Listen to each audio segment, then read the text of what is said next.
کہ جی کم عمر جوان لڑکیوں کو بڑی عمر کے مرد پسند آ رہے ہیں ہم، اور دوسری بات یہ ہے کہ جو مرد حضرات ہیں جو کہ سکسیزفل ہیں وہ بھی ہمارے اگینسٹ چلے جائیں گے، لیکن چلیں زیادہ جو ہے اس سوسائٹی میں مرد پستا سب سے زیادہ جو ہے وہ اس کو دیکھا جائے نا، جتنی مشکل زندگی وہ کاٹ رہا ہے اس پاکستان کی سوسائٹی میں شاید ہی کوئی اور کاٹ رہا ہو۔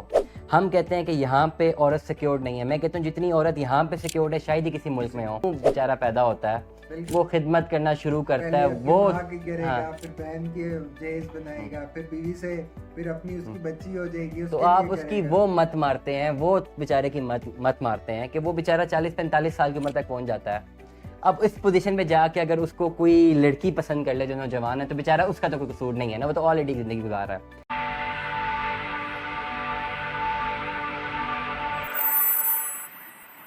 یہ بھئی یہ آج کل نوجوان لڑکیوں کو مردوں سے کیوں پیار ہوتا ہے؟ جی تو آپ یہ پوچھنا چاہ رہے ہیں مرد اور لڑکے کو آپ ڈسٹنگوش کرنا چاہ رہے ہیں، مطلب آپ نے بڑا ٹیکنیکلی ایک سوال پوچھا ہے، مطلب سام بھی اپنے مار دی اور لاٹھی بھی نہیں توڑی۔ آپ کہہ رہے ہیں کہ جی کم عمر جوان لڑکیوں کو بڑی عمر کے مرد پسند آ رہے ہیں، بالکل، اور آپ کہنا چاہ رہے ہیں کہ یہ فیکٹر ان کی کامیابی سے جڑتا ہے، جو کہ ڈیفینیٹلی اب لڑکا تو اس عمر میں کامیاب نہیں ہو سکتا جو ہمارے ملک کے حالات ہیں، مرد ہی اب کامیاب ہیں جو ابو 40 یا 35 سے ابو ہیں۔ اب آپ نے سوال مجھ سے ایسا کر دیا نا کہ اس کا جواب دیتے ہوئے میرے بہت سارے دشمن آپ بنا دیں گے۔ ایک تو اب جو ہے جو کم عمر کی نوجوان خواتین ہیں ان کو آپ میرے پیچھے لگوا دیں گے کہ غلط آرگومنٹ جنریٹ کر رہا ہے اگر میں نے خدا نہ خاصا کی بات کی ہم، اور دوسری بات یہ ہے کہ جو مرد حضرات ہیں جو کہ سکسیزفل ہیں وہ بھی ہمارے اگینسٹ چلے جائیں گے، لیکن چلیں ہاں آفینڈ ہو سکتے ہیں، کسی کو آفینڈ کرنا ہمارا دیکھیں۔ لیکن اگر میں آپ کی اس بات کو کوشچن کہوں نا تو میں you can take it to some case studies but you can not implement it actually. میری زندگی کے ایکسپیرینس میں نے ایسے ایکسپیرینسز نہیں دیکھے، کچھ چند ایک دیکھے ہوں گے بٹ نہیں دیکھے، میں نے نہیں دیکھا کہ ہاں چند ایک اسٹڈیز ہو سکتی ہیں ٹھیک ہے، لیکن you can not implement it. ہمیشہ دیکھ ایکسپیریمنٹیشن کی نا ایک طریقہ کار ہوتا ہے ہمیشہ۔ ہمارا پرابلم پتہ کیا ہے نا، ہم کیا کرتے ہیں کہ ایک پوری پاپولیشن کے سیمپل میں سے نا چند لوگوں کو اٹھا کے ان پہ کیس اسٹڈی کرتے ہیں، ان کا جو ریزلٹ آتا ہے اس کو پوری پاپولیشن پہ امپیکٹ کر دیتے ہیں۔ جس طرح ہم اس وقت ہماری ایک سوسائٹی میں کرتے ہیں، کمپیریزن کرتے ہیں مردوں اور عورتوں کا، جس میں ہم کہتے ہیں کہ جی عورتیں جو ہیں زیادہ جو ہے پریشرز ہوتے ہیں ایز کمپیئر ٹو مین۔ وہ ہم کرتے کیا کہ ایک چھوٹا پاپولیشن لیتے ہیں، چھوٹی سیمپل پاپولیشن لیتے ہیں اور ان کی ایک اسٹڈی کرتے ہیں اور پوری قوم پہ اس کو امپلیمنٹ کر دیتے ہیں۔ اب آپ دیکھیں سب سے زیادہ جو ہے اس سوسائٹی میں مرد پستا سب سے زیادہ جو ہے وہ اس کو دیکھا جائے نا، جتنی مشکل زندگی وہ کاٹ رہا ہے اس پاکستان کی سوسائٹی میں شاید ہی کوئی اور کاٹ رہا ہو۔ ہم کہتے ہیں کہ یہاں پہ عورت سیکیورڈ نہیں ہے، میں کہتا ہوں جتنی عورت یہاں پہ سیکیورڈ ہے شاید ہی کسی ملک میں ہو۔ آپ دیکھیں، آپ میرے پروفیسر ہمیشہ ایک بات کرتے تھے کہ یہاں پہ بیٹی پیدا ہوتی ہے تو باپ پہلے دن سے پیسہ جو ہے جوڑنا شروع کر دیتا ہے کہ یار میں نے اس کی شادی کرنی ہے، وہ ساری لائف تک 20-25 سال تک اس کی کفالت کرتا ہے، اس کو سیکیورٹی پرووائڈ کرتا ہے، نہ صرف اپنی بیٹی کو، بہنوں کو، ماں کو، بیوی کو۔ آپ ویسٹ کے کلچر میں جائیں تو ویسٹ میں تو اگر آپ لیو ان ریلیشن کے کانسیپٹ کو دیکھیں تو 35 سال کے بعد تو عورت کو شاید کوئی پارٹنر ہی نہ ملے، تو اس پرٹیکولر کلچر میں جہاں پہ اس نے کسی عورت کے ساتھ رہنا بھی ہے اور اس کی جو لائبلٹیز ہیں ان کو بھی نہیں پورا کرنا، کہ اگر دو لوگ اکٹھے رہ بھی رہے ہیں تو عورت نے اپنا خرچہ بھی پورا اتنا ہی پول ان کرنا ہے جتنا مرد نے کرنا ہے، تو اس پرٹیکولر سینیریو میں تو مرد زیادہ سیکیورڈ ہے، اس کی تو جوانی بھی اچھی گزر گئی، اس نے تو جو کمایا اپنے پہ لٹایا، لائبلٹی کوئی نہیں، وہ 30-35 سال کا ہوا، اس نے اپنا دل بدل لیا، وہ کسی اور کے ساتھ جا کے رہنے لگ گیا، تو 50-60 سال تک وہ تو انجوائے کر، اس کے پاس کوئی لائبلٹی نہیں ہے۔ یہاں کا مائنڈ سیٹ دیکھے کہ یہاں پہ بیچارہ وہ جو بیچارہ پیدا ہوتا ہے وہ خدمت کرنا شروع کرتا ہے، وہ کرے گا، پھر بہن کے جہیز بنائے گا، پھر بیوی سے پھر اپنی اس کی بچی ہو جائے گی، تو آپ اس کی وہ مت مارتے ہیں، وہ بیچارے کی مت مارتے ہیں کہ وہ بیچارہ 40-45 سال کی عمر تک پہنچ جاتا ہے۔ اب اس پوزیشن پہ جا کے اگر اس کو کوئی لڑکی پسند کر لے جو نوجوان ہے تو بیچارہ اس کا تو کوئی قصور نہیں ہے نا، وہ تو آلریڈی زندگی گزار رہا ہے۔ رہی بات جو اپنے لڑکیوں کی بات کی، میں نہیں کہتا کہ جی ساری جو خواتین ہیں مٹیریلسٹک ہیں، اور ساری نہیں ہے یہ بھی نہیں کہنا چاہیے، دیر از اے وے آؤٹ۔ میں اگر آپ پرٹیکولرلی اس جنریشن کو اگر آپ اسٹڈی کریں نا تو یہ جنریشن کے ڈفرینٹ گروپس ہیں جو اپنے اپنے فنڈے میں ڈیوائیڈڈ ہیں۔ کچھ گروپس ہیں جو مٹیریلسٹک ہیں، اگر میں خواتین کی بات کروں ان کی اپروچ مٹیریلسٹک ہے، کچھ لوگوں کی نہیں ہے، they do not care about them۔ کچھ خواتین خود ہی امپلائڈ ہیں، ان کو نہیں فرق پڑتا, ان کی جو پرائرٹیز ہیں کچھ اور ہیں.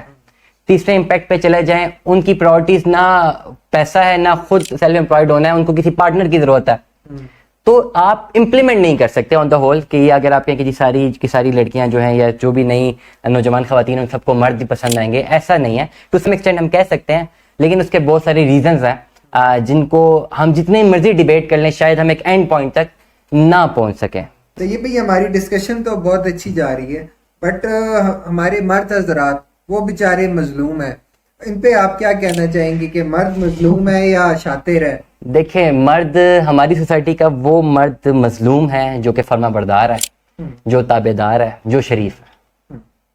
اس میں بھی ڈسکریمنیٹ کر لیں آپ. جو فرما بردار ہے, جو تابع دار ہے, ٹھیک ہے, وہ بیچارہ مظلوم ہے. کیونکہ ہماری سوسائٹی کا کانسیپٹ یہ ہے نا, ہمارے گھر میں نا کہ 3-4 بھائی ہوں گے نا, تو جو سب سے زیادہ بات مانتا ہوگا نا اس کو سب سے زیادہ رگڑا دیا جاتا ہے. سارے کام اسے کرائے جاتے ہیں, ہر چیز اسے کی جاتی ہے, اور جو پرواہ کر رہا ہوتا ہے اسی سے کیا جاتا ہے, جو پرواہ نہیں کرتا اس کو چھوڑ دیا جاتا ہے. تو یہ ہمارا ایک مائنڈ سیٹ ہے. تو جب آپ نے اتنی طویل ہماری گفتگو رہی خواتین پہ, تو اس پرٹیکولر لڑکوں اور مردوں میں بھی آ جائیں, یہ بھی ڈسکریمنیٹ ہوئے ہیں. کچھ لوگ ہیں جو کہ بہت زیادہ جو ہے اپنی رسپانسبلٹیز کو لیتے ہیں, ان کو آپٹ کرتے ہیں, ان کے لیے جتن کرتے ہیں, اور کافی کچھ جو ہے نا کافی زیادہ جو ہے نا کٹھن حالات دیکھتے ہیں. میں نے تو دیکھے ہیں کیسے لوگ, ہمارے پاس کتنے لوگ کام کرنے آتے ہیں, اینڈ یہ کیسے کام کرتے ہیں یار, کس لیے؟ Just to feed their families. اور پھر گھر جا کے ان کو سننے کو ملتا ہے ہمارے لیے کیا ہے کیا. یہ تو کافی ہے, لیکن کچھ ایسے لوگ بھی تو ہیں نا جو کہ پرواہ نہیں کرتے. اب کتنی ایسی سٹوریز ہمارے پاس آتی ہیں, وہ آپ کو یاد ہوگا, میں نے آپ سے ڈسکس بھی کیا تھا, جو ایک ہماری, چلیں نام نہیں لینا چاہیے, کہ ایک خاتون تھی, ان کا ہسبینڈ, وہ کہتے میں کچھ نہیں کر سکتا, 2 بچے بھی ہیں, سب کچھ ہے, میں کچھ نہیں کرتا, نہ وہ کما کے لاتا ہے نہ گھر لاتا, کچھ وہ پرواہ نہیں کرتا, جی پالو, خود بچے پالو, سنبھالتی رہو, میں نے تو کچھ نہیں کرنا. اب جب وہ اس ایلیمنٹ میں آ ہی نہیں رہا, وہ پرواہ ہی نہیں کرا بچوں کی, تو وہ کیا کام کرے گا, اس کو فرق ہی نہیں پڑنا. ٹھیک ہے, تو جس جیسے لوگوں کے لیے زندگی ایک نیا پارٹنر بنا کے, ایک نئی زندگی اس کو دیکھ کے اس کی زندگی سے نکل جانا بہت آسان ہوتا ہے, اور ایسے لوگ جو بعد میں جا کے ان کو امپیکٹ جو پڑے نہ پڑے, لیکن کرنٹلی وہ دیکھیں وہ ایک جہنم میں ایک نئی لڑکی کو ڈال کے بچوں سمیت جا کے چلے جاتے ہیں, یہ ایسے لوگ ہیں. تو لڑکوں میں بھی ڈسکریمنیشن ہے. اوور آل جو ہے کہ جو بہت اچھے ہیں ان کو پھر یوٹیلائز کیے, جو تابع دار, فرما بردار, دیانت دار, وہ پھر اسی طرح پستا رہے گا. جو وہ بیچارہ پیدا ہوگا, وہ جو خدمت کرنا شروع کرے گا عورت کی, وہ کرتا ہی رہے گا, مرتے دم تک کرتا ہی رہے گا, اور اس کی خدمت ختم نہیں ہوگی. اور یہ تھینک لیس جاب ہے, یہ میں آپ کو بتا دوں, یہ تھینک لیس جاب ہے. ٹھیک ہے نا, اور آپ کرتے بھی کیوں ہیں, کیونکہ آپ اپنے دل کی وجہ سے جو ہے نا مجبور ہوتے ہیں. آپ کا کنیکشن اللہ تعالیٰ سے ہوتا ہے, آپ کہتے ہیں چلو یار میری لائف کسی نہ کسی کی بہتری کے لیے تو استعمال ہو. ادروائز اگر میں کہوں کہ خود غرضی کا ایلیمنٹ کسی رشتے میں نہیں ہوتا, ہر رشتے میں آج کل آ چکا ہوا ہے. اور خود غرضی کی بات کر ہی رہے ہیں, تو اس میں آپ کو میں ایک اور کوشچن میرے ذہن میں آیا. مجھے آپ یہ بتائیں کہ ہر لڑکی کہتی ہے کہ ہر کامیاب لڑکے کے, مرد کے پیچھے ایک خاتون کا ہاتھ ہے. اس بات کی کتنی حقیقت ہے؟ کیا یہ ریئلٹی پہ یہ بیس کرتی ہے چیز, یا یہ بس فیکٹ فل لوگ کہہ رہے ہیں, سنی سنائی بات ہے, ایک بات چل رہی ہے اس پہ؟ خاتون کا ہاتھ تو ہوگا ہر کامیاب مرد کے پیچھے, لیکن ضروری تو تھوڑی ہے کہ وہ خاتون اس کی ہم سفر ہی ہوگی, وہ خاتون اس کی ماں بھی ہو سکتی ہے. بہت اچھا جواب. تو وہ ہو سکتا, تو ریلیونسی تو ٹھیک ہے, لیکن وہ ہمارا مسئلہ یہ ہے نا اسپیسیفک ہو جاتے ہیں. ہمارا مسئلہ یہ ہے, سب سے بڑا مسئلہ یہ, ہم اسپیسیفک چلے جاتے ہیں اور اپنی مرضی کی بات ہم سننا چاہتے ہیں, اور اپنے جو مرضی سے ہٹ کے جو سوال ہوتا ہے نا اس کو ہم سننا ہی نہیں چاہتے.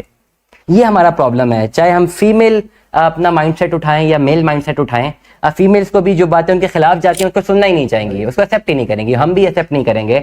اور یہ ڈیبیٹ چلتی رہے گی جب تک ہم ایکسیپٹنس کی طرف لے کر ایک ایکویلیبریم پوائنٹ کی طرف آ کے اپنے مسائل کو حل کرنے کی کوشش کریں گے. کیونکہ ان مسائل سے حل کے ایک سب سے بڑا مسئلہ ہمارے سامنے ہے جو ملک کی اکانومی ہے. اور یہ جو ینگ بلڈ ہے, انہوں نے اب ملک کی اکانومی میں پارٹیسپیٹ کرنا ہے, کچھ تو بنائیں گے نا. 2-3 جنریشن ختم ہو گئی ہماری, اسی طرح جائیں گے تو کیا چھوڑ کے جائیں گے؟ تو مجبوراً کسی نہ کسی کو تو آ کے اپنا امپیکٹ جو ہے ان چیزوں سے ہمیں نکلنا پڑے گا, اور ہمیں جو ہے بزنس ماڈل کی طرف آنا پڑے گا, کنسٹرکٹیو ماڈل کی طرف آنا پڑے گا, پازیٹیو ماڈل کی طرف آنا پڑے گا. ورنہ ہمارا حال بس اسی طرح گوسپس میں نکل جائے گا, اور ہماری قوم گوسپس ہی سنتی ہے. آپ دیکھ لیں جتنا بڑے بڑے اکانومسٹ ہیں, صبح شام وہ بات کر رہے ہیں کہ جی how you can develop your business, لیکن اگر آپ ریٹنگ چیک کریں تو آپ کو مارننگ شوز کی زیادہ لگے گی, آپ کو وہ لڑائی جھگڑوں والے شوز کی زیادہ ریٹنگ نظر آئے گی. بس یہی مائنڈ سیٹ ہے, ہم یہی دیکھنا چاہتے ہیں, یہی سننا چاہتے ہیں, تو بس ٹھیک ہے سنتے رہیں جب تک آپ کمپلیٹلی کولیپس نہیں کر جاتے. تھینک یو طیب بھائی, بہت شکریہ. تھینک یو, بہت شکریہ.